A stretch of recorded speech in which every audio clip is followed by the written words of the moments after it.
মেয়ে হয়ে জন্মেছি বলে শুধুই কি রান্না বান্নাই করব? আমি কিন্তু সেই রকম নয়। দেখো, আমার বরমশাইয়ের আজকে একটু শরীরটা খারাপ, তারপর সমানে বৃষ্টি হয়ে চলেছে, এর মধ্যেও যদি বাজারে যায় তারপরে আরও শরীরটা খারাপ করবে।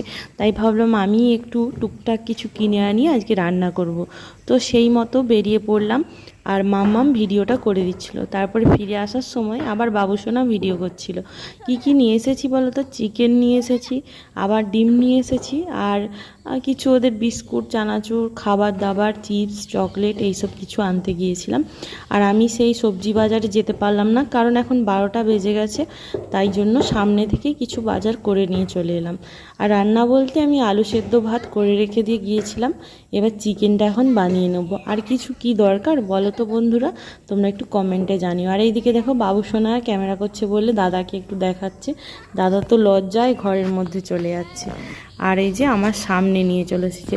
আর আমার রেনকোট নেই বলে আমি কি করলাম, তোমাদের দাদা ভাইয়ের রেনকোটটা হাফ পরে গিয়েছিলাম। তো খুব বেশি জোর বৃষ্টি হয়নি, হালকা হালকা বৃষ্টি হচ্ছিল।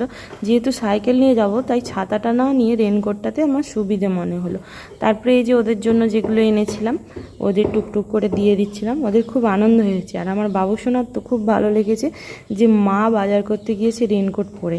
ওদের নিয়ে আমি এমনিতেই বাজারে যাই, তোমরা দেখেছো, কিন্তু আজকে একটা অন্যরকম লাগছিল, তাই জন্য ওরা খুব আনন্দ পেয়েছে। তোমাদের কেমন লাগলো অবশ্যই কমেন্ট করে জানিও।